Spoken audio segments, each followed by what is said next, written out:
What's the creepiest thing you've ever witnessed? Something that happened to me. When I was around 9-ish, I answered the landline phone in our house. The man knew me by name, said he knew my mom, tried to chat with me. I didn't know him, and didn't like talking to adults, so I said let me get my mom and ran to get her. She answered the phone and the man had hung up. A few weeks later, a girl in the grade ahead of me went missing. She'd apparently told her friends that a man contacted her, said he was a friend of her mom's and was going to pick her up after school to pick a present out for her mom as surprise. She was kidnapped and murdered. They found her body months later, but never caught the man. This was in early 90s. Turns out quite a few young girls had gotten the same phone call I had. He seems to have been choosing his victim.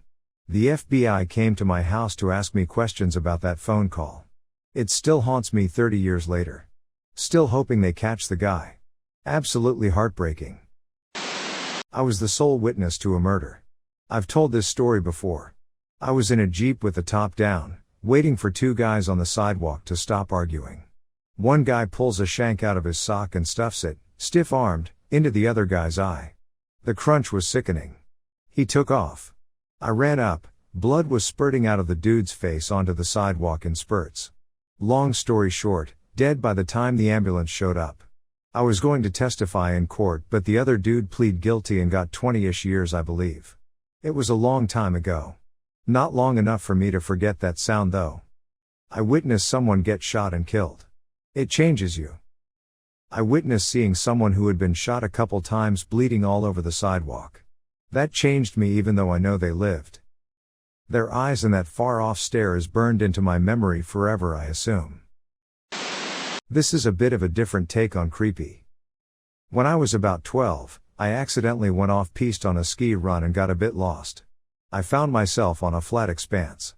I skied in the direction of a massive board that I assumed was a sign, offering directions, but the lettering was on the other side.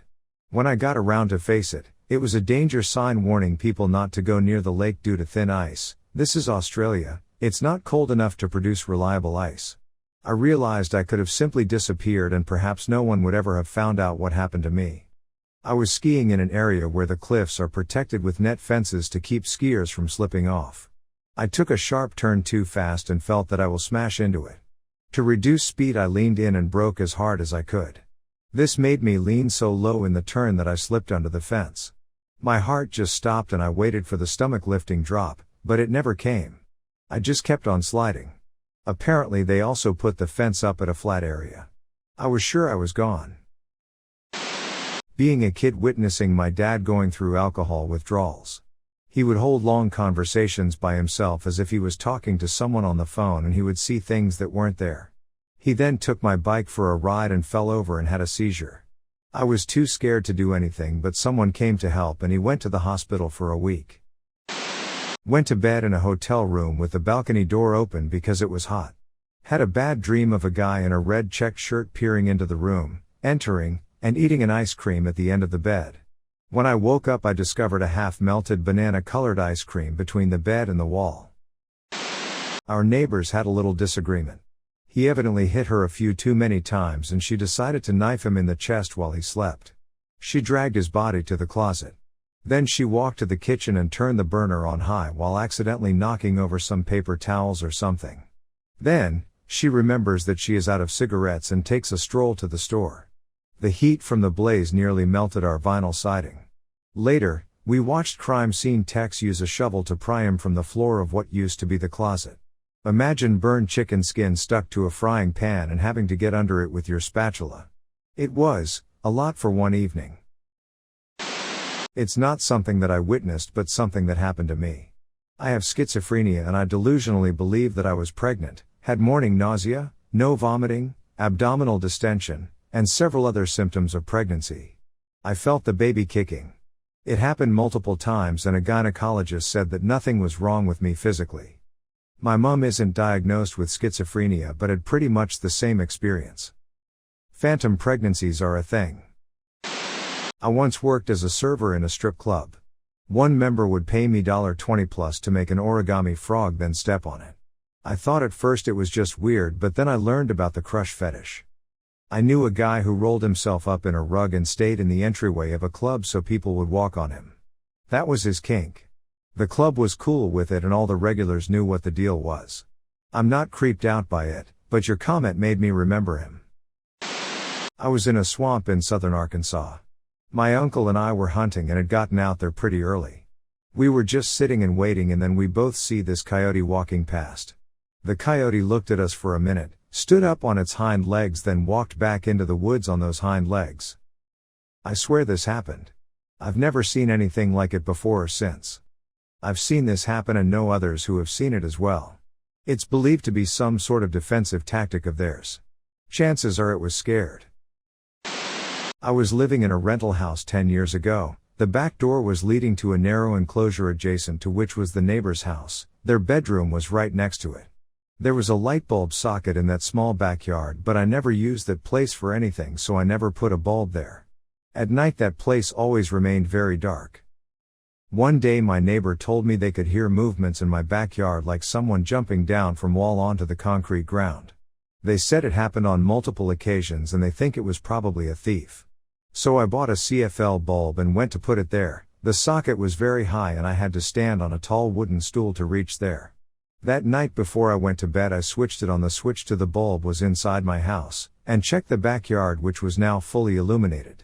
The next morning I didn't go to the backyard and just switched off the light before going to work. On the second night when I switched it on again before going to bed, there was no light. It remained dark. I tried multiple times but there was no light. I thought the bulb was defective but was scared of the dark and the thief, so I didn't go to check that night and decided to check it in the morning. When I went there in the morning, the bulb was not in the socket. First I thought the thief stole it, but then I saw the bulb was on the ground completely undamaged. There was no way it could have survived a fall from that high, and why would the thief won't take the bulb with them? I took the bulb inside and checked. The bulb was working fine. I put the bulb back in the socket and went to work. It was the third night and when I switched on the bulb it was working. I went to bed. Around 3 a.m. I went to the back door and slightly opened it to see if the bulb was still working. It was pitch dark. I closed the door quickly and went to sleep. Next morning found the bulb on the ground again undamaged. I avoided going to the backyard as much as possible from that day and didn't attempt to put any bulb there again. There was no incident of theft happened in that neighborhood as far as I know. This sort of thing is very creepy. I was a kid and it was Christmas Day and there was a knock on our front door. Expecting it to be family, my dad and I opened the door together and there was an old man standing there who was asking for directions to the train station. Our house was smack bang in the middle of suburbia, so he must have been walking in the wrong direction for hours. My dad gave him the directions and offered to drive him, but he declined, and thanked us. As he was leaving he looked down at me and said something really strange. "Never go to that place that scares you." This man was really old and walked at a shuffling pace. Shrugging off his comment as well-intentioned senility, I went back to the living room. As he was walking down our path it started to rain. My dad went to get an umbrella from under the stairs to give to him, and when he went back outside the man was gone. My dad ran down the path and up and down the street trying to find him, but he was nowhere to be seen. The place I was scared of was this shack in the woods I used to walk past on my way to and from school. Always gave me a bad feeling. A few years later, someone was arrested for murdering a child there.